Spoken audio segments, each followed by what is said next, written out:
Hello friends, welcome to another episode of the TFC Audio Project. On this episode of Shop Talk, Mike and I cover the 5 pillars of health and do a recap of our recent trip to Costa Rica where we taught on an amazing retreat. We go through what we feel are the 5 important elements of health and how the retreat let us tap into each of them in a way that modern society tends to take us away from. This episode of the Audio Project is sponsored by TFC Footwear.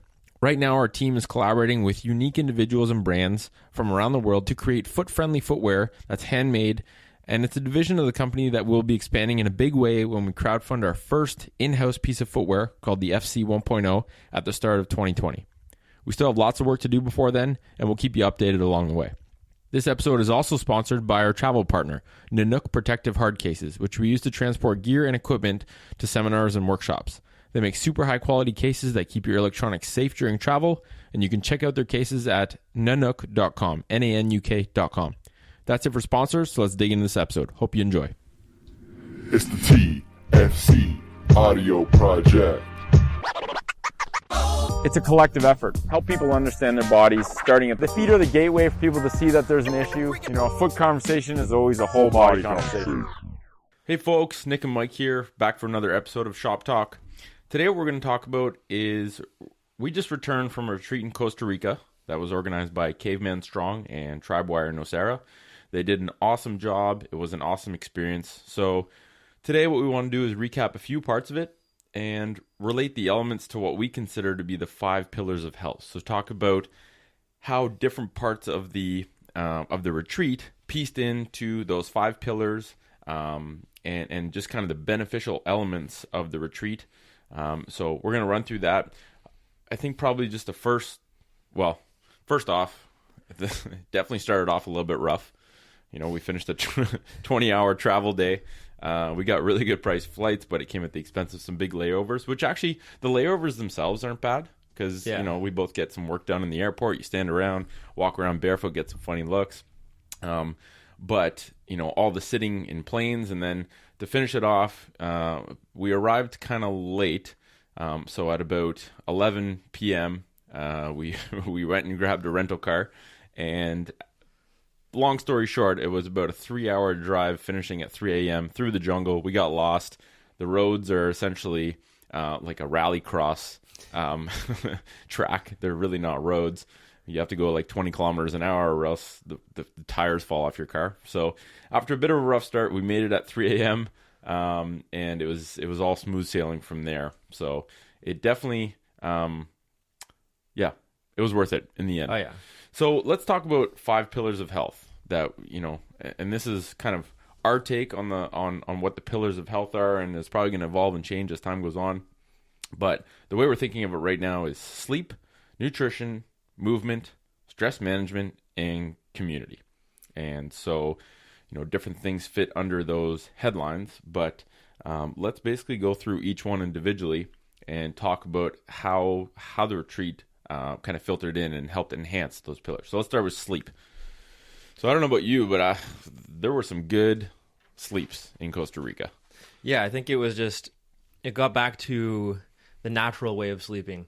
Yeah. And Alex, one of the members of Tribewire, Alex Herrera, who you'll hear him on another podcast, he was mentioning that first day. He's like, just watch, you'll end up going to bed early and you'll end up waking up early. Yeah. And that's just what happened, because it was just like, you would wake up with all the other animals and you'd wake up with the sun. Those are the 2 things that would wake you up in the morning. And It was like clockwork. It was around, like, for me, about 5:30 a.m.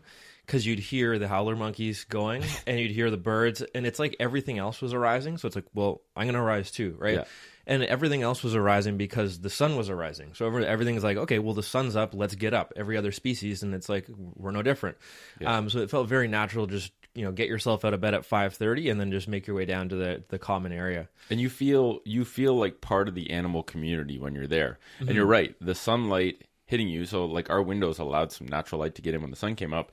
But first of all, if you haven't heard of a howler monkey before, I encourage you to go on YouTube and hear what they sound like, because it sounds violent. Like, these things yell at the top of their lungs, and it was that and the wild turkey gobbling at 5:30, 6 a.m. was was a beautiful natural alarm clock. And Yeah. it was way more. It was actually, even though it was kind of they were intense sounds, they were way more tolerable than something like an artificial beeping noise on a phone. I don't know what it was, but you Yeah. kind of like woke up and you're like, okay, and you know, most mornings I didn't wake up very groggy. Like your eyes open, you spend 2-3 minutes in bed, and then you're like, okay, I'm ready to go. You know, it was like a more restful sleep. And I think one of the reasons for that was, yes, there was Wi-Fi, like there was internet in the central kind of eating area, but in all the rooms there wasn't. Right? Like it was only in one area, which I think was beautifully engineered. One thing I would add is only making Wi-Fi available certain times of the day to limit how much people are using it. But the fact that you didn't have screen access in your room or internet access in your room made it so that you really weren't looking at screens. Yeah. Right. And I think that was part of the restful sleep, is you don't have a tendency to be looking at screens before you go to bed. That was part of like the getting to bed early piece, right? So Yeah. I think waking up was easy, and it's almost like, it's so weird because every other animal, it's like we think we're so smart, but then every other animal's like, well, why do humans have trouble sleeping? It's like, well, the sun's up, you wake up, and when the sun goes down, you go to bed. And it's like, that's what every other species did. So the waking up piece was kind of easy. The going to bed part was also easy. And I think that the other pillars of health that we'll talk about played into that quite nicely. But like you say, getting to bed, once you got to your room, no screens, no computers, no TV, nothing to kind of keep you occupied. Because usually you'll go back to a hotel room and then it's like, okay, you know, for the next hour, I'm going to pop on the TV or whatever and just kind of try to wind down that way. But there was none of that. It's like, get to the hotel room. Well, okay, I think we read a few nights, but then it was like right to bed. You're reading and you naturally fall asleep like half an hour later. Or you're just chilling with people. Like that shala, that new structure that they had built, is basically plopped in the middle. It was kind of like down a path, and it's in the middle of the jungle. So you hear all the cicadas and all these kind of weird jungle sounds. There's no screens. The light is it has like a yellow hue to it. Those chain lights that they put in there. So very subtle light. And you're just in there chatting with people, immersed in the jungle before you go to bed. You know, you're talking about the day, talking about the week, whatever it was.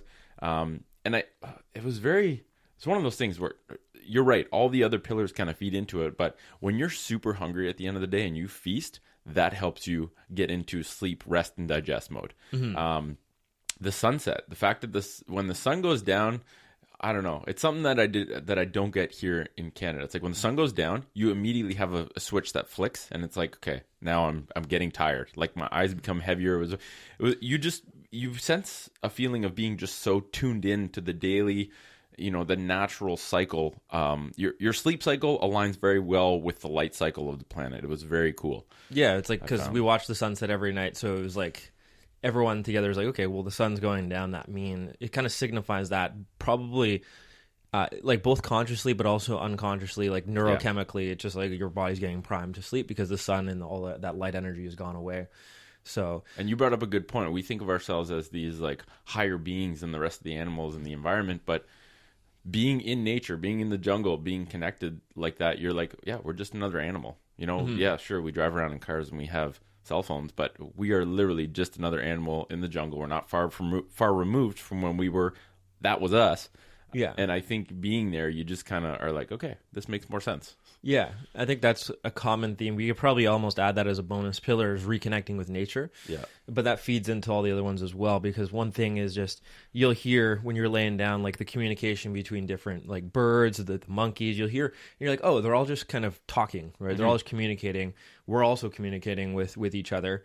But again, it's this weird sense of like, oh, we actually aren't really, this is what we are. We're just another animal, right? Yeah. Super, super weird how we view ourselves differently. But then you hear like birds will come around and you're like, you get this feeling like they're communicating about you too. When we were all kind of laying down and meditating, you hear these birds come over and you're like, wait a minute, they know we're here. They're not stupid, right? And the monkeys too. The monkeys came around the shallow one day and they were yelling and stuff like that. And it's like, they definitely know we're here. They're yelling at us, probably, For right? sure, Like I got like that feeling we too. think they're like, oh, there's monkeys. They're doing their thing. It's like, no, they're yelling at us, right? Yeah. So Or they're talking to each other about it. I remember that was hilarious when we did that group meditation. Everything is completely silent, and then all of a sudden, monkeys just burst out yelling. Yeah. And it's like, yeah, they're probably talking about how ridiculous it is that we're just sitting down doing some weird silent, group thing where everyone's just sitting down not talking, which was awesome. But it was also like, yeah, the animals are probably like, look at these silly humans sitting down and doing some specific thing in the middle of the jungle. But that's kind of just a nice, it's a calming feeling to feel that, that feeling that you're just like a part of it. And it like grounds you more so. I think psychologically grounds you back to where, it just feels right. It feels more right. Yeah. And it feels like that's what helps bring that stress down, right? It's just it's healthy stress management, just getting into nature. Yeah. And the whole sleep thing, like when you sleep better, everything else is better. You have a higher capacity for movement. You have less stress.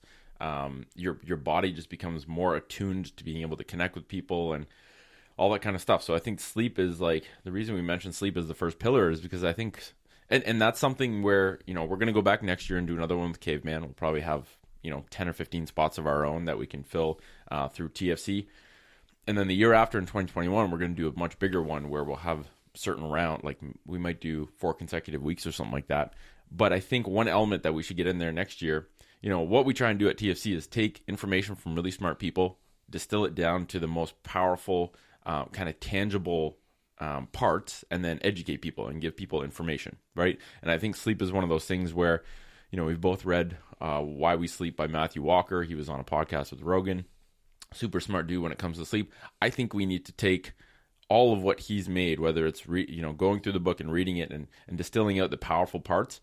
We need to give a 1-hour education session about sleep. So that needs to be in there next year. One, because I want to learn how to explain sleep better to people. It's one of those things where you can sleep very poorly for a long time and not have any direct effects. Like you don't have like not sleeping pain that's specific and you're like, oh, I know why this is happening. I know why I'm super stressed. I know why I'm fatigued. It's because I'm like, people don't make the connection between feeling shitty and not sleeping well. And I think it's part of it is just they don't have the right information to understand why sleep is important so that they actually choose to emphasize and prioritize getting 8 hours of sleep every night. So, and the beauty is the environment just dictated your sleep for a big part of it. But there's other things you could touch on in terms of maybe tangible ways back home. Listen from what you learned in that environment. But I think that's a good idea. And we'll do a podcast on sleep because that'll be a good warm up to making us just kind of research and figuring out how to best word this so that people understand the importance of sleep. Because it is one of these things that, like, okay, 8 hours a day, you can't get food, you can't protect your young, you can't defend yourself. If that is not completely 100% essential for an animal to function, that was a huge mistake in evolution. That we messed up taking 8 hours of our day, making it non-productive, making it so that we're completely vulnerable, right? Evolution doesn't usually screw up. So that's probably a damn important 8 hours. We just have to get better at conveying to people why it's so important and then giving people strategies of how do you get closer to that. Like all animals sleep, right? Different amounts. But for humans, we've found that like 8 hour window is key. Okay, so that was sleep. You just get way attuned to a natural sleep cycle. You end up being able to have this reserve of recovery every day where you start the next day afresh with a good recovery period and you're ready to go again. So sleep is a big one. And being in that environment, going according with sunrise, sunset, natural animal sounds, all that kind of stuff. It just facilitated really good sleep. So that was one way. That was the first pillar. The next one is nutrition. And I think number one, we feasted. Oh, yeah. Like, I ate so much food. If I tried to think back on the last day, I'm like, if we piled up the amount of food that we each ate on a table at the end of the trip, we'd probably be disgusted. Yeah. But one thing is, okay, number one, you're feasting, but you're feasting because you've earned the right to consume tons of food because of how much movement and energy you burn that day. Yeah. And number two, that food is not crap. It's like natural food, locally sourced, high in nutrient density. It was tasty. It was tasty, and it was tasty in a way that was not, you didn't have to add sugar or all these weird things to trick your brain into thinking it was tasty. It was tasty because it was fresh. Yeah. It was tasty because the chefs put just like, they really used like the natural way of cooking in that area. Simple spices, simple oils, make simple foods taste super delicious. It was a nice mixture of huge. Veggies, fruits. The fruits that we had in the morning were great. Yeah. And then there's just, protein sources, high fat sources, like that ghee that we had every morning. I would just load that on the eggs and everything. Locally sourced grass-fed ghee. Very simple stuff. Yeah. It was just fresh eggs. Yeah. So I think it's just, and that's a big part, is like you get attuned with your appetite more. It's like, oh, I did more. You just feel like you're hungrier, so you can keep, like I would eat a plate and I'm like, I'm actually still hungry, so I'm going to eat a bit more. Yeah. But I think it just plays into the fact that, like, oh, you look at what you did that day. Like, you did a beach run in the morning, you did a workout after, you did a mobility session after, you went surfing. Oh, okay, so this makes sense now. Yeah. Right, so back home, it's like we eat sometimes because it's just a habit of eating. It's like, well, a lot of people just eat breakfast, they eat lunch, they eat dinner, and they eat a certain amount. But it's like, well, are you just eating because that's a habit of yours, eating at those times? What did you do that day? Yeah. Right? Did you earn the right to expend take that no fuel- energy that fuel day, in? or did you expend a lot? Yeah. Do you eat the same amount every day? Right? So like, let's say you did a crazy workout and moved all day. A lot of people just eat the same amount regardless every day. Yeah. So I found, like, especially those days that we did a lot of activity, I would eat accordingly. I'd eat more because I just felt it. So it's reconnecting with that. Same thing with the drinking water. Like, you'd go out and you'd just be sweating all day, so you'd just naturally be drinking because you're thirsty, right? So and we'd have a lot of those coconut waters too. But again, it's just like, drink because you're thirsty and eat because you're hungry. Or like, again, it's simple. Like, sleep because you're tired and wake up because it's light. Like, sleep when the sun goes down and wake up. It's more so very, intuitive. very simple stuff. And when he says coconut water, he literally means someone picks a coconut, takes a machete, chops it off, and gives you a natural cup of coconut water. And it wasn't that sweet. That was one thing I noticed. It was not that sweet. And also, when I got it on my hands weren't sticky. I think they definitely process a lot of the coconut waters, Yeah. and like, there's probably some additives because, yeah, it was less sweet, and it was just a natural, good flavor to it. I found It was so good. And you just like scoop out the coconut flesh and eat it after. Yeah, that was, and the fruit. So it was interesting what one guy said. So at a lot of the places we went and did tree planting, at the end, they do this thing where when you get there, they'll give you a coconut water that they freshly chop off. And at the end of some of the activities, they'll give you pineapple. So they'll have 2 fresh pineapples. The guy will just come over and hack it up with a machete and just hand you pineapple. The pineapple there was so delicious. That's the best I've ever It had. was better than candy. Like, you can't. Nature has it dialed way more than any candy company, because that was the most delicious pineapple. And what the guy said was, now that people are getting into pineapple farming in Costa Rica, they're actually starting to take away the crown from Hawaii as growing the best pineapples in the world, because the climate is so good, and now it's becoming worth it for farmers to grow them. So they're growing them on a larger scale. they look a lot different. So I was just at the grocery store yesterday, and I looked at the pineapples they had there, and the pineapples were like mostly almost like a green skin to them with a bit of yellow. Yeah. There, it was like a bright yellow, yellowy brown, but very bright yellow, almost True, orange. they look different. And they just look way, way different. And like you say, like a lot of times you'll eat a pineapple here, and it's like half of it is almost like that hard kind of core stuff. And there it was just like the whole piece was just I pretty much ate the core almost, and it was still soft and fleshy. That one guy was literally eating the core like corn on the cob and was just polishing it. So on the nutrition element, we always, and we're going to do a follow-up nutrition podcast I think soon, because I've kind of started to delve into it a little bit more, and I think there's more stuff to talk about. We only scratched the surface on the first one we did, and that was the whole purpose of that, right? We're not nutrition experts, but we want to create almost like a timestamp of, okay, this is how we're thinking of food and nutrition right now. This is how it's going to evolve. But one thing is, flavor and nutrient density are one and the same, right? Like, why do you like the taste of something? Because there's stuff in there that you're designed to get rewarded for. That's good for you. Now, back in the day, refined sugar was very hard to find, so that is now being engineered with super refined sugar, so it's actually going to our detriment. But when a tomato tastes really good, when you eat a salad and it tastes really delicious and there's like a very deep flavor and it tastes good, that's because that is fresh, right? It's because that was picked not long before that. It's because it's loaded with nutrients. So nutrient density and flavor go hand in hand.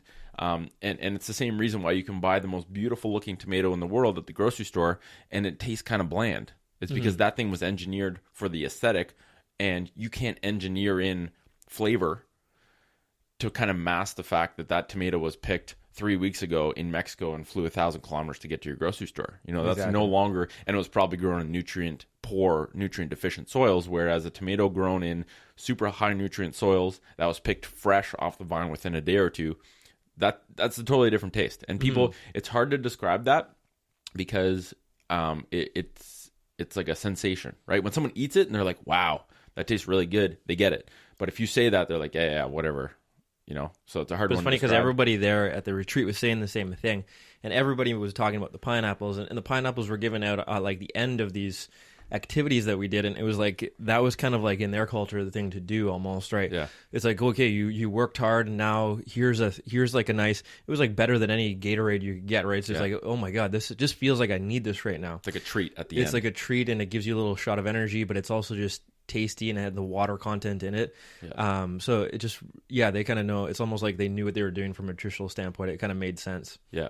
And they don't do that because they think, oh, this is good for macros or this is good for that. It's like, no, this is just culturally what people do. If you do a big day of exercise, you eat some sort of fruit that's high in sugar, and it's like your energy repletion after you've earned it. And I think, I really, the whole intuitive eating thing that you said, where you eat according to how much activity you do, you drink according to how thirsty you feel, it just made, it plays into the whole thing of just getting reattuned with your body, not eating because it's a scheduled eating window, eating because you're hungry, and it's at a point in the day where you're, number one, you can feast without feeling like a bag of shit after. Yeah. Because the food is not, your body's not fighting the food, it's actually embracing the food as nutrient-dense fuel that it's going to process. And one thing I noticed is that despite the amount of food we were eating, not as much came out the other end.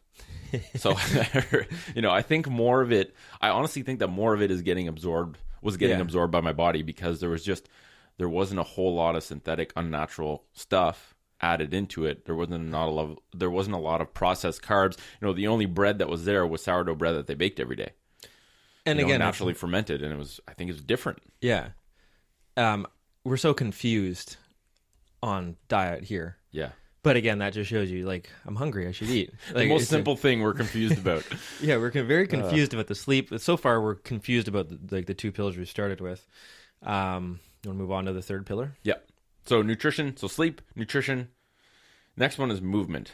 And movement was a big one. I mean, that was almost the focus of the whole retreat. The retreat. The one thing I noticed is that we didn't really... So we had a part where we teached every day for about an hour. So did Tyler of Caveman Strong.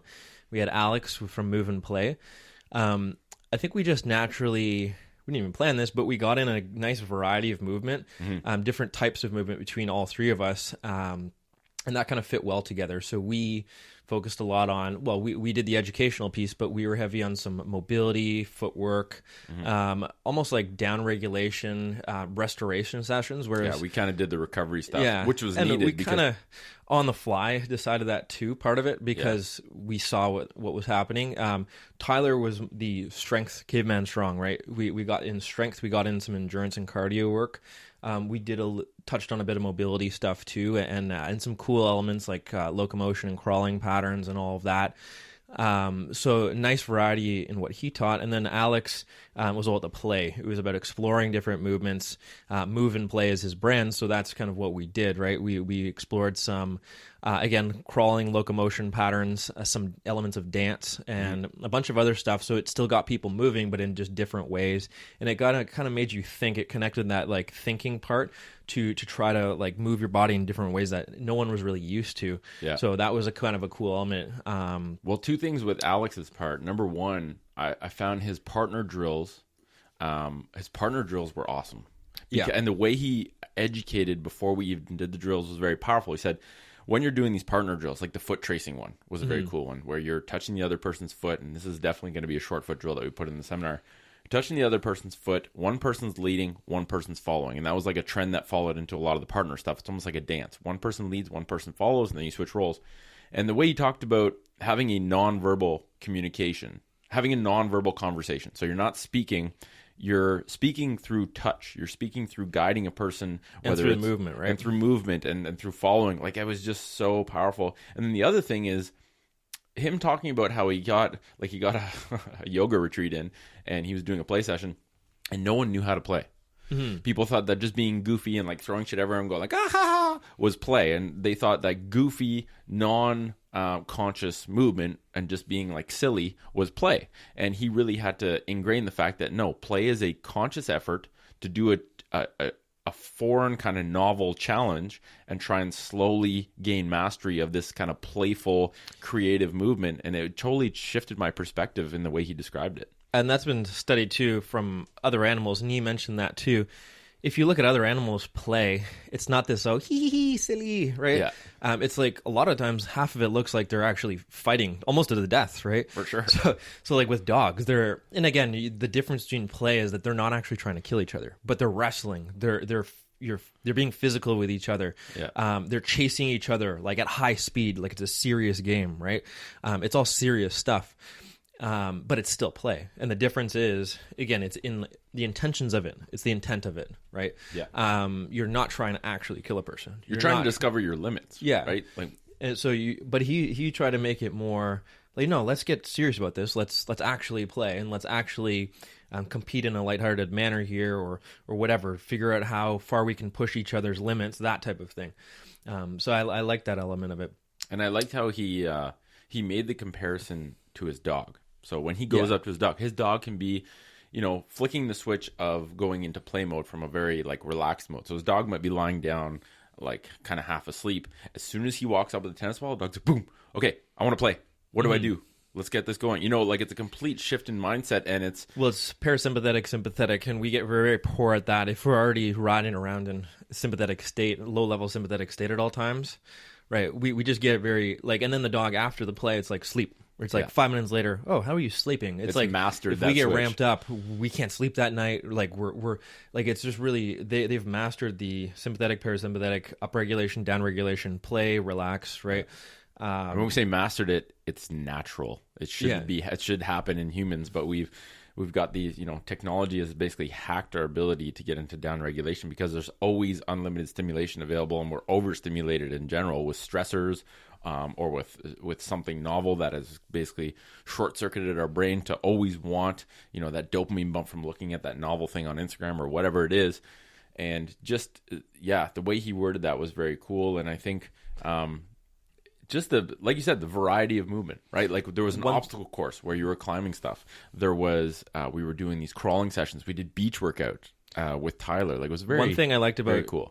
So a concept that I want to touch on is that because stretch reduction is the next thing we'll talk about, but because we were less stimulated and less stressed from all these other sources, like, all of your shit that you have to deal with back home, we had more almost reserve to physically stress ourselves. So less psychological stress of the day-to-day grind, more chance to physically stress ourselves. So one of Tyler's concepts that he tried to get across is like, let's push ourselves a little bit. So in his sessions, it was like, let's work, right? Let's see if we can, and again, part of the theme was push yourself, right? Don't try to compete with everyone else, but I want you to be honest with yourself, and I want you to see, once I get a little tired here, can I push a little bit beyond that, right? Yeah. Can I see how far I can push myself? And each day kind of explore that a little bit, explore the discomfort. And that's really, it was helpful because, we did this big, and Tyler engineered it well. We did this big run up this hill to get to the retreat one day. The first workout was pretty intense too. He put us through hell to finish off one day, and it was like 30-degree heat. But at the end of that, do you remember how relaxed everybody was? Yeah, everyone was no one super was mellow. talking for about 15 minutes. Everyone was just first 5 minutes just walking around trying to get their breath, but then everyone was just super chill, and that translated through almost the rest of the day. Everyone's like just all the state just dropped because we went through kind of an intense session, and that's what he said, push yourself to your limits. I don't care if you do 5 squats here or if you push yourself to 15. It's you're pushing yourself beyond where you think you're capable of. So that really allowed us to kind of test the physical stress limits. And I don't think a lot of people have the energy or even the ability to do that as much as they should. And because we're already to the brim in stress here, we're already filled our cup right up. Yeah. So any workout you get, it's like, oh, let's fit a workout in, right? And then you just go half-assed in your workout. And it's just this thing where you push yourself over or you the push threshold. yourself over the edge, and you don't realize you're just burning yourself out. Yeah. But again, I think that part of it also fed into the sleep. Like those days where we did those heavy workouts and the movement-filled days, it was like, well, I'm really tired. Both I'm going to eat more, ties into the diet thing, because I'm hungry. I feel like I need it. And then I'm really tired, so I got to get a restful sleep that night. And I woke up fresh, but I needed to sleep because I was actually physically tired. Exactly. Your body was was demanding sleep because it showed you it needed the recovery. I think another thing with the movement part, all the pathways between all the individual parts, whether it's between the area that we ate in or the shala or that kind of grassy area or the kind of turf area or the gym. And when we say gym, we call it the prison yard because it's an outdoor kind of square. There's squat racks. Instead of barbells, you have logs. You have kettlebells. You have these makeshift kettlebells that are logs with handles on them. You have monkey bars. We found a place to fix up a slack line. Like, it was a very cool, natural outdoor workout area. And there was still, those rings you could hang on. Like, it was a very cool area that was very simple, but had everything you need to be able to blast yourself with a good workout if you feel like doing that. But between each of these areas was gravel path, right? Like, there wasn't a huge amount in the main areas. There were smooth floors, but one thing we said, and our portion was basically break down our 5 blocks of the seminar into each day, and then we had a bonus day at the end where we kind of tried to tie everything together. The opportunity to go barefoot and see what your threshold is, right? Like, starting off with people not being able to spend much time barefoot because it almost hurts because they're not used to it, to by the end of the week spending more time. You saw more and more people going barefoot on those paths and not going like, ooh, and like walking all weird. And I think developing a tolerance, you can see it in the course of 5 days or 7 days or whatever it was, developing a tolerance to texture under your foot. Which is super cool. And I think that ties into the movement part where it's like you're just not only are you reconnecting by just like touching the actual planet instead of having some shoe between you and the ground, but you're actually seeing the progress in terms of movement and being able to move barefoot just by, like we even told people, bring your shoes. Don't leave your shoes there. If you need them, put them on. But see how well you can do in terms of building that tolerance up. So I think that was really cool too. You're desensitizing yourself, your body a bit. Yeah, right, and like we give the analogy of, okay, if you have a hearing problem, you're deaf your whole life, the minute you get a hearing aid that allows you to hear, the first thing you hear probably sounds like someone's screaming in your ear. And that's not because someone is screaming in your ear and they're going to damage your eardrum. It's because your body has just gotten used to this kind of level of sound where it has almost an intolerance to loud sounds. And until you desensitize it and start to get more and more sound sensation coming in, like, your body has to basically kind of reshape its normal and reshape its kind of pain threshold. Same thing with feet. So I think that was really cool. And I think one other thing I'll slip in there too is just listening to your body is that the sun exposure was interesting because we were in the dry season there, so there was like absolutely not even one cloud in the sky I saw all week. 33 to 35 degrees. But you'd get your sun in the morning and then in more of the late afternoon. And that's what Alex said too. He's like, just feel it out. Go in the sun. When you feel like you're getting too much sun, get out of the sun a little bit. Yeah. And that's when I would kind of apply my, sun lotion. If I knew we were going to be out in a session midday, I would definitely lather up.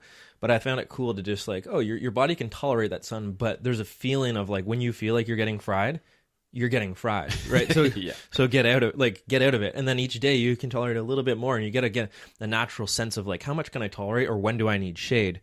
And other animals do the same, and that tree planting experience too. They're like, half of the reason why we're planting these trees is like we like the shade, but other animals rely on the shade too, and other plants, right? So a lot of these other species just they do get sun. Even the crocodiles that we encountered, they like to get a bit of sun, but then they also like the shade, right? Yeah. And even the dogs would just, there's kind of like wild dogs everywhere. And when we went to the beach, we were planting the trees, there was a couple dogs there, and they would instantly go over, dig out like a little pit and lie down in the shade. They knew they were getting too much sun. And I think it's hilarious. We've gotten so detuned from understanding that threshold. You see some lobsters at the beach, people that are so fried and burned. It's like, they have no recognition of what too much sun is. They have no respect for the power of the radiation coming off that huge ball of fire. So you're right. Like, we spent a lot of time outside. Yeah. We applied sunscreen as needed. We didn't burn. No. Right? We had some days where we got more red, but then the next day, like, it never peeled. It was never like a serious burn where it was painful. And you self-regulate and you see, okay, today I got a bit too much sun. Tomorrow I'm going to get less. I'm going to cover up more. I'm going to put some more lotion on, whatever it is. So because usually the mindset is like, let's go on a beach vacation. Let's get as much sun as we can because we don't get that back home. Let's lay in the sun on our backs all day, and then we'll flip every half an hour. And it's like, let's just fry ourselves. But it's weird when you listen to your body. You still we got a shitload of sun. We got it the right way, and we got it with using less like sun lotion and protection than we would usually need because we just listened to it. Yeah, like maybe you start with 20 minutes the first day. Maybe you get out after that. That reminds me of one thing. I think before, like the week or two before we went, I watched a couple like space documentaries, and even like when we were in LA, I went to the Griffith Observatory and went through and learned about the sun and the Big Bang and all that kind of stuff. But I really realized the potency of the sun, of how powerful and how, when left unchecked, can be very harmful. Like you made a great point. As we were watching the sunset one day, you're like, we're really just on a giant rotisserie getting cooked for 12 hours and then getting shaved for 12 hours. But one thing that I noticed, it was so funny after like the cacao ceremony, or before, after the cacao ceremony, as we're all watching the sunset, everyone's sitting down staring at the sun, and part of what went through my head was like, are we all destroying our eyeballs right now? Because everyone's staring at a sunset, staring at a ball of fire. I don't know if I have to kind of research that, because I was like, I'm going to look away from the sun because I feel like it's not good for me. But it's just, and then that croc thing. So we went stand-up paddleboarding one day through kind of marshes, like the tidal area, the mangrove, where salt water starts to mix with fresh water, and where the tide is like huge. It was like a 3 or 4 foot tide. So we were 20 feet away from a 12-foot crocodile. On paddleboards. And I was like, I felt a bit uneasy at the start, but then Junior, the guy that was guiding us, was like, yeah, her nest is over there. Stay on the opposite side of the river. You'd be fine. And it's like this 12-foot dinosaur that could chomp away at any of us is just within 20 feet of us. And his calmness brushed off on me. And I was like, okay, this is cool. We're just coexisting with this massive animal. But I remember the person in the back was kind of in the middle of the river. And he got kind of, he's like, stay to the left. He said it a few times, and then he's like, stay to the left. Yeah. And so he'd raised his, and I was like, oh, okay, it is kind of serious. Yeah, he's it is like, still a crocodile, calm, but don't go over there. Like, come on. That was funny. And he's pointing at all the croc nests, and there was like 4 or 5 of them along the path we were going. I was like, holy shit, there's like, dinosaurs roaming around in here, and he just coexists with the environment. He's lived in the jungle. He coexists with the jungle. It was it was cool to sense his calmness, whereas most people would be freaking out. When we were surfing, like you said, you looked down one day as you were sitting on your board waiting for a set, and you're like, oh, a shark. Mm-hmm. It was like a small shark. And it's just, you learn to be like, okay, it's not a threat. Nothing bad happened. We're just coexisting. It's not out here to eat me and destroy me. Junior even said, he's like, yeah, the crocs are very sheepish. They'll actually, if you go near them, they'll try and swim away. Mm-hmm. Whereas I think the perception of most people is that, like, if you go close to one, it's going to swim up to you and bite you. We all watch way too much National Geographic where wildebeest are just getting destroyed by, 15-foot crocs. But it just changed my perception a little bit. It was kind of cool. I think the next one, we already kind of touched on it, is stress management. And I think as a pillar of health, stress management does not mean it's not stress elimination, right? Like, I think stress, we talk about this all the time. Stress is an important element to being healthy. And, one thing that you always mention is, psychologically, we're super stressed. So our ability to take in and consume physical stress is lower, right? You think about your stress cup. In a day, it's a cup that you're allowed to fill. But if you go over the brim, you overstress yourself. And I think most of us, have so much stress during the course of a day that by the end of the day, the cup is full. And we don't have any space to be able to exert ourselves physically and feel a little bit more engineered stress. Whereas here, it's like you had so little, the inability to consume a ton of screen time, the fact that you're in the jungle, you don't have all these day-to-day things to think of, bills to pay or gassing up your car, or whatever, all these micro stressors that add up. You didn't have any of that. So physically, you could blast yourself and you didn't push yourself over the limit. That's the conundrum too, because a lot of people, if you are overstressed psychologically, like you say, and you don't have that energy to exert yourself physically, the trick is that once you do exert yourself physically, it helps control the other stresses, like the psychological part. Because we mentioned you do a hard workout and everyone is so relaxed after. Yeah. Because it's that natural, like, exert, relax after. That's the down regulation part of it. So it's this weird mismatch, and I think we've shifted way too high in the psychological category and way too low in the physical category. We need some sort of middle balance, and the more you can balance that out, then the more you can tolerate. Actually, that's the counterintuitive part. You can tolerate this more psychological stress if you do just prioritize that physical stress. But you also have to listen to your body, and that's something that I've had to get better at recently. Even if you're doing some heavy weight training, like even here, it's like I feel. Just my system, I probably shouldn't push it as much today or even for the next few days. Yeah. And I used to be angry at myself for that because, again, back to that, we're so silly. We like to follow programs and structure everything. My program says do this today, but I don't feel like it. Listen to the feel of it, right? Yeah. And don't feel guilty or mad at yourself for not doing what it says on your sheet that day because you're being smart about it. And in the long run, you're going to get way more out of your training if you just listen to that. So listening to and that happened a few times on the retreat too, when we pushed ourselves hard and everyone felt their, we did a lot of jumping that first day, jumping, landing, footwork, the boxing session with Stephanie, our session. So after that, like I felt my calves the next day and I felt kind of fried as a whole. And if you feel fried, a lot of people there that maybe aren't that physical. So we kind of felt that. And then we naturally led our session accordingly. We're like, hey, does everyone else feel like this? Everyone's like, yeah, I can. Okay, we feel that we need to kind of do something a little. So we adjusted on the fly, and we kind of did a more restorative session, right? And that's what we needed. So don't go to what we planned, go to what we feel and what we need. And then as I felt that kind of go away, then we pushed ourselves later in the week again because we were kind of rejuvenated. So it's listening to yourself specifically because everyone's different, obviously. But even myself, I felt kind of, I'm pushing myself a little bit, right? Yeah. And getting better at self-regulating. People suck at self-regulating because unless their Fitbit tells them they got to relax, they don't know that they have to relax. So we got to just retune with our body and become more intuitive with how it feels and what it needs instead of always needing technology to tell us what we need. So exactly. And I think the physical part is way easier you can almost learn about stress from the physical aspect of it. Because like, I push hard, I feel that I'm fried, I'm tired, my calves hurt, whatever hurts. So doing it back, right? But we're not so good at like, I'm feeling stressed psychologically back home. Like that feeling that I'm getting, that I'm just kind of overwhelmed right now, there's too much going on. Like listen to that too. That's like the overtraining aspect, right? So maybe if you take a day off and you do something, don't get angry at yourself. Like don't be like, I should be working today. Well, no, you've listened to yourself and say you need a little break so that you can then work in the long run more productively. Yeah. But again, we just kind of push ourselves to the limit psychologically. So I think talking with Alex too, like stress management also boils down to exposing yourself to a stressor and being better at controlling your reaction to that stressor. So like a really hard, like that hill run or the obstacle course, pushing yourself, you get better at controlling your breath, controlling your mind, being able to push through some of these like hard barriers. One thing that we talked to Alex about and that we're gonna include next year is cold exposure, right? So getting some cold tubs, doing some ice baths certain days to just expose yourself to this physical stressor and get better at mentally. That's like mental strength training, right? Put yourself in a bath filled with ice and cold water. That's mental strength training because you're not going to get physically harmed. But in order to not freak out, you have to have better control over your mind. You have to watch your emotions because your emotions will tell you to get the fuck out. Yeah.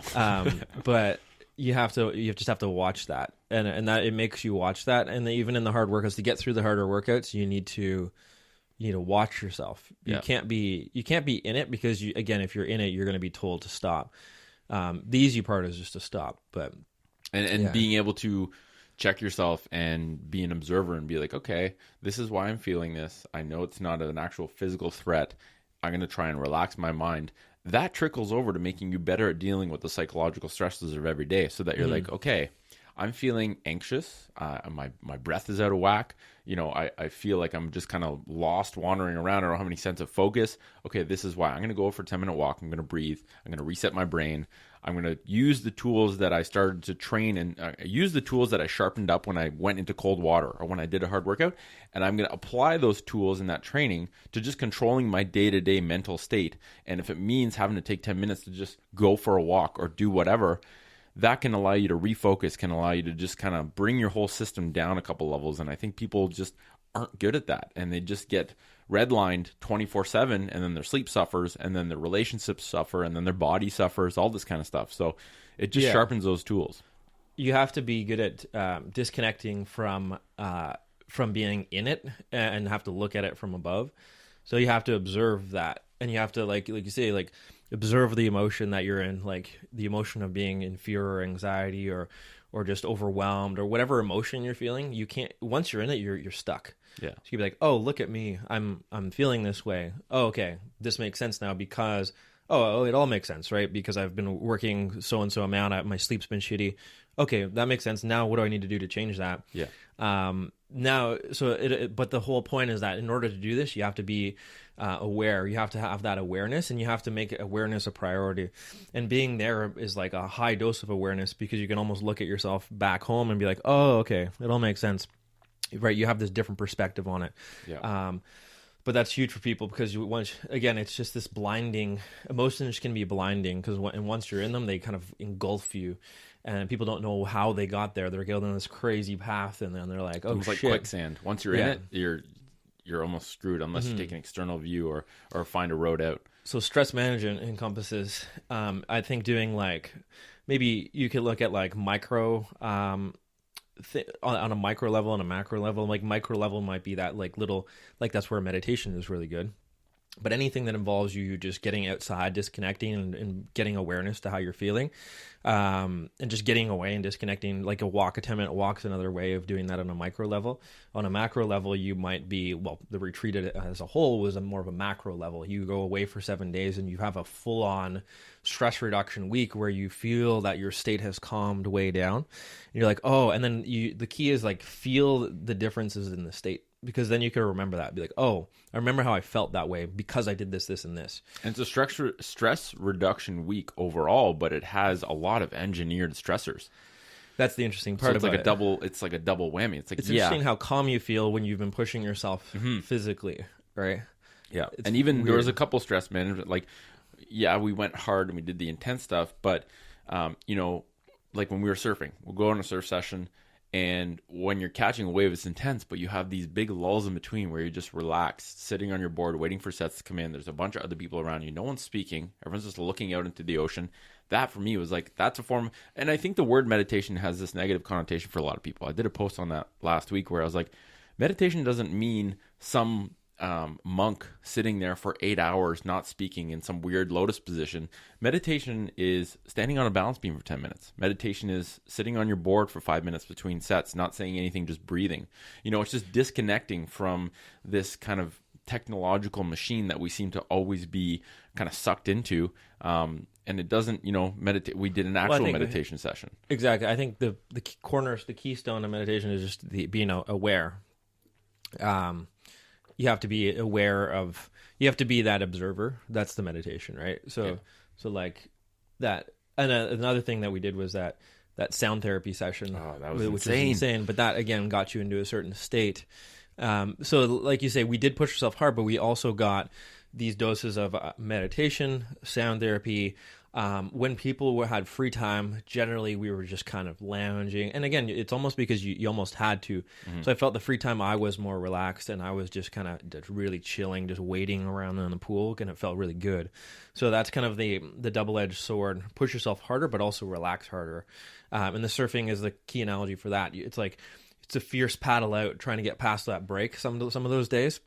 It's like, go, go, go, go. So get smashed by a wave, go, go, go, go, smash. And then it's like calm. Now you just wait. Once you're past the break, now you can kind of collect yourself, and you're just watching. Is this going to be good? Is that one going to be good? Mm-hmm. So that's kind of, and then it's like, catch it again. Now you're on it. It's like high, but then it's calm again.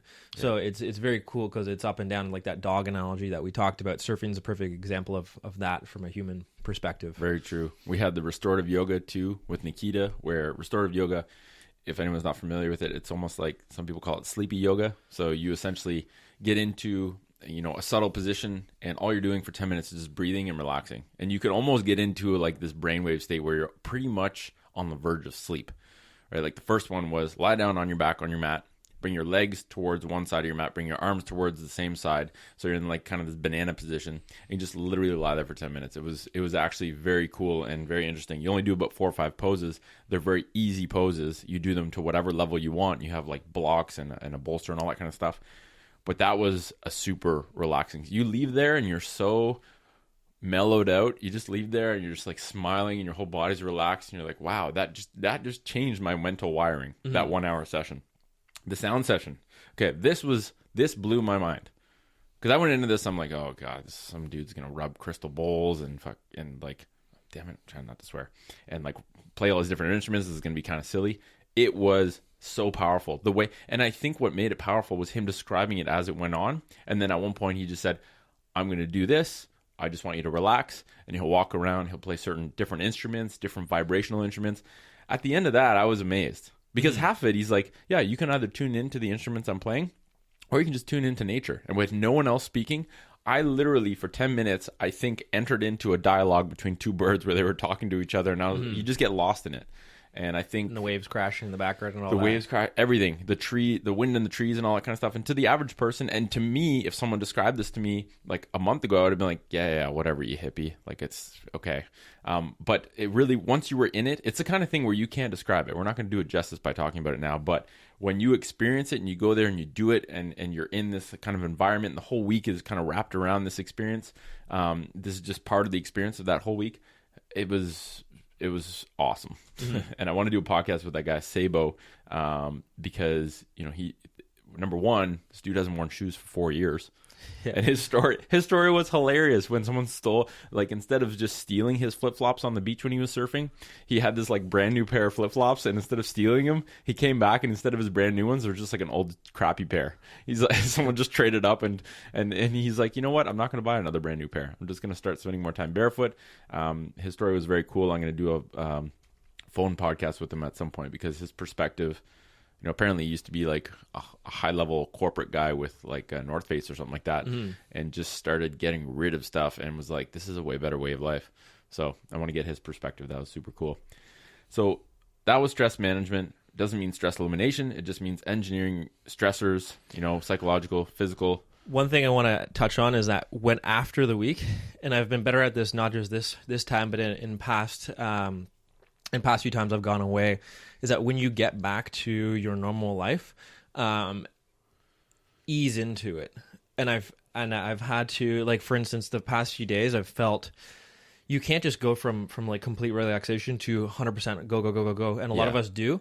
And that's when I've looked back in my past, and when I've gotten sick in the past, like got a cold or whatever, is that transition from relaxation to go, because it almost feels like you need to go harder because you've missed out on a week. It's like a shock to your system. So again, it's like, don't feel bad.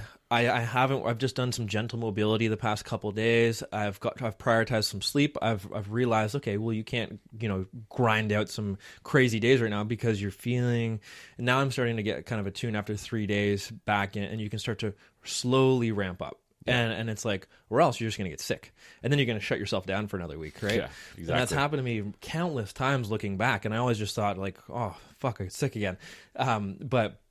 But again, it's because of that. You need to just mind your states and just kind of ramp up, ramp down, take it gradual. Because again, on the other end of things, it took us a few days to ramp down when we were going away. We were kind of hyper the first few days. You're used to that.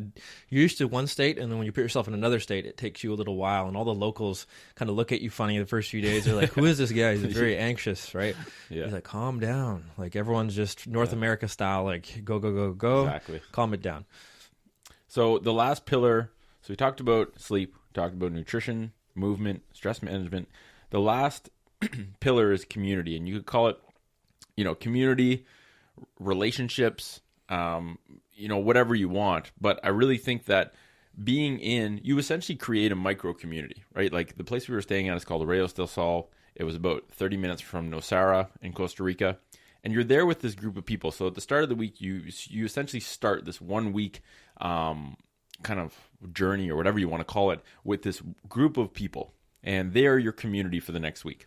So whether it was eating meals where you kind of switch around and you sit at a table each night, the table is a little bit different with different people, so you have conversations.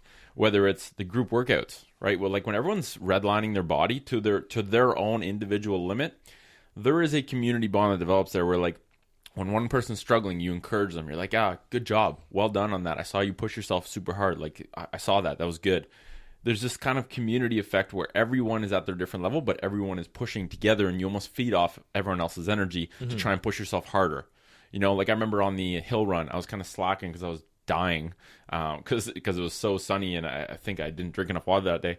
And then I saw someone walk by me, but they were more exerted than me. And I was like, wow, that person's literally pushing themselves harder. So I got into a run, and I had this almost like adrenaline rush, like someone just injected me with adrenaline, where I saw that person pushing themselves harder than I was pushing myself, right? Their push was a walk. My push might have been a run, but they were literally physically exerting themselves more than me. And I was like, shit, I got to get going, right? So you get this community effect there.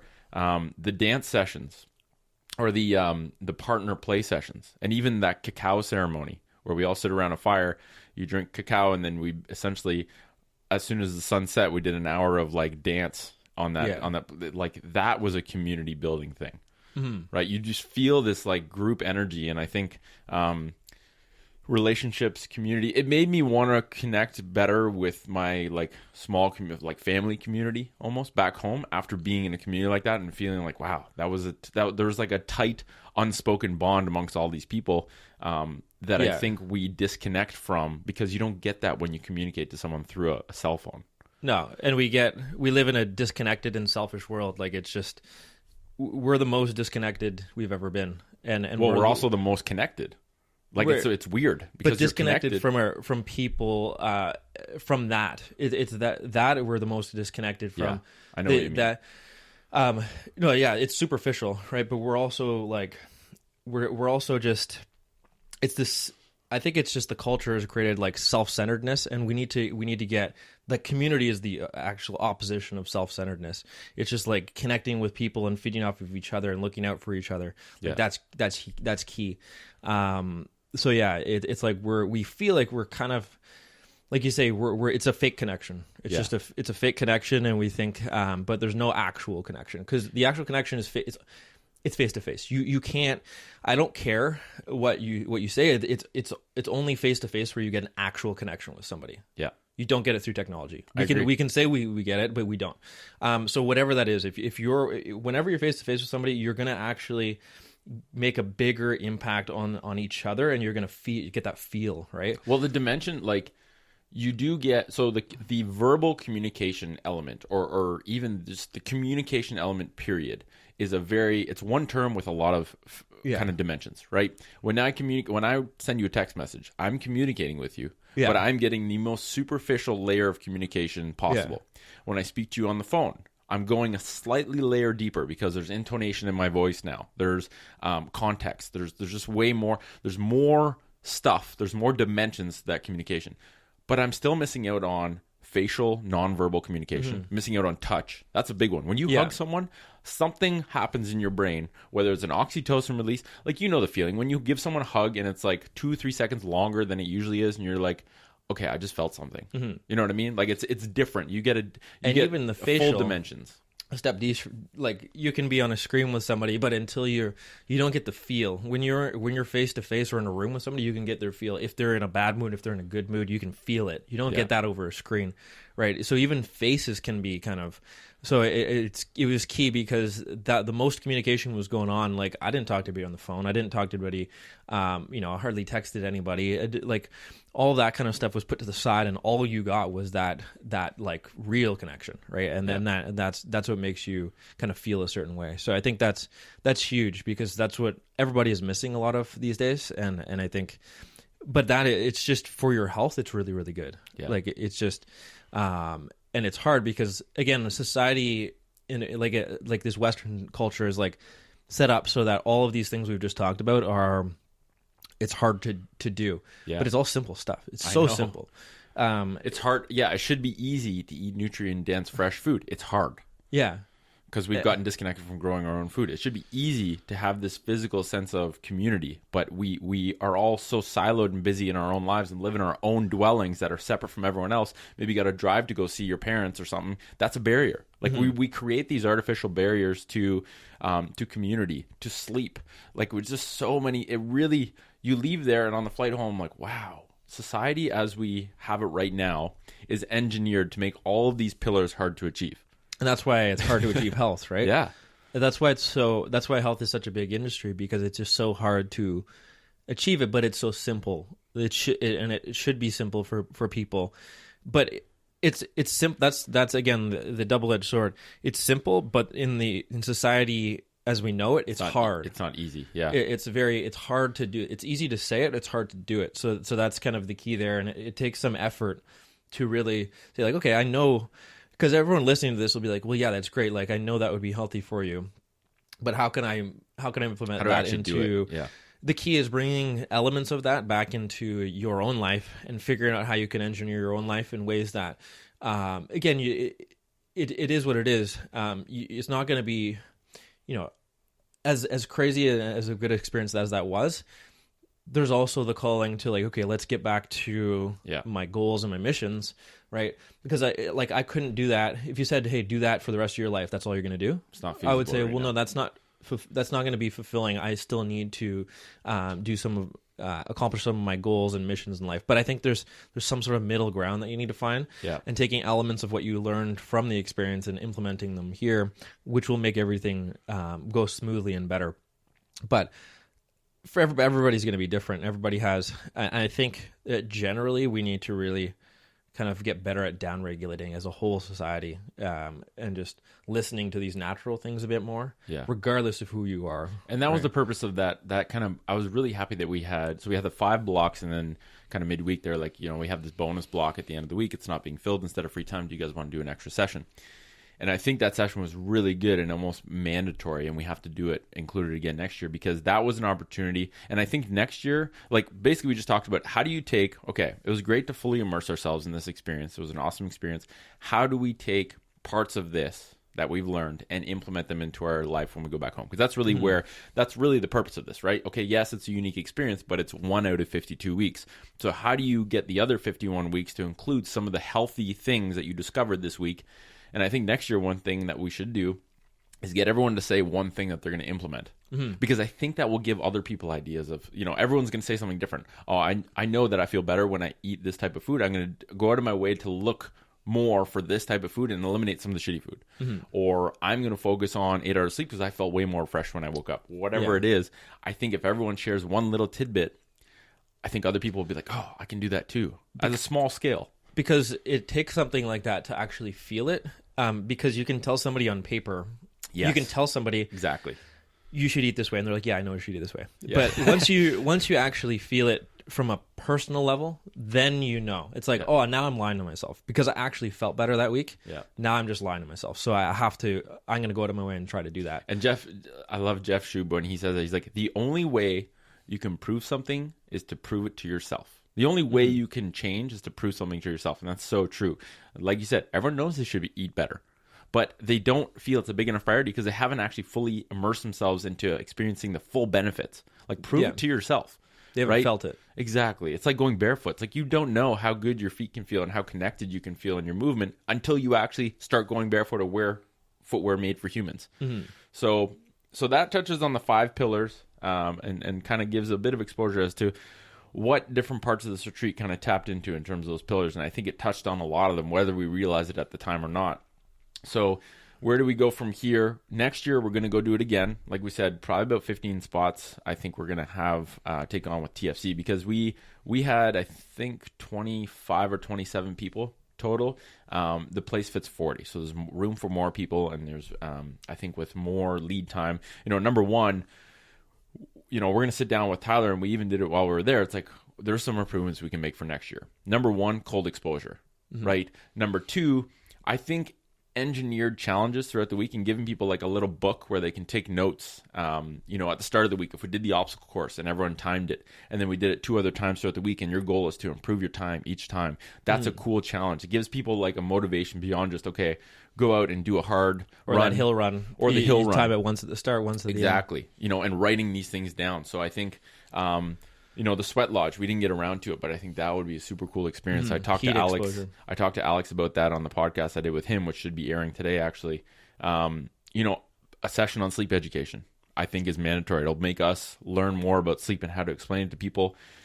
And another I think one, a couple of those almost like down regulation session, like that sound healing was cool. So maybe one other kind of like you're getting the state again down regulated. Because I think that was probably one of the more impactful things. So I agree. And then a physical element.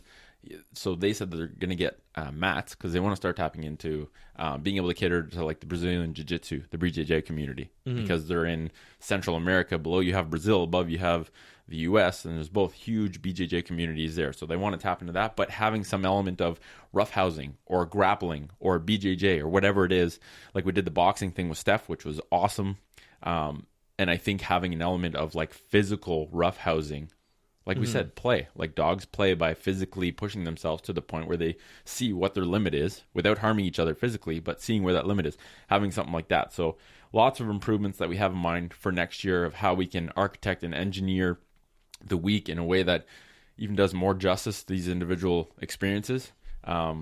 So stay tuned for an announcement in the coming months as to what the date's going to be. I think we already have the date. It's like Feb 15 to 22 next year, but we'll do it in a way that structures it a little bit more.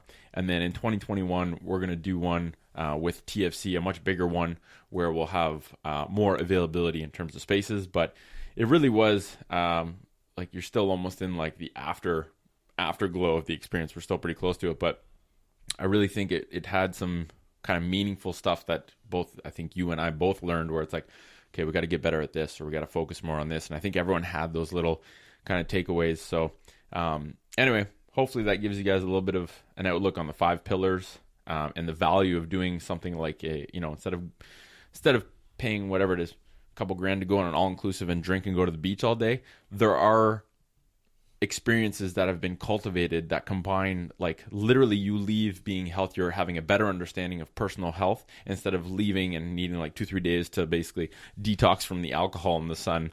And I think it's, once people know that this exists, I think it will blast up in terms of popularity. And I think this year was their first full year where they did multiple retreats at this location. They're already saying like, yeah, the demand is big and we're starting to book up a year, 2 years in advance. So I think it's something that we're going to get involved with every year because it was too powerful to not want to do this every year. For sure. So anyway, hope you guys enjoyed that one. We'll catch you next week.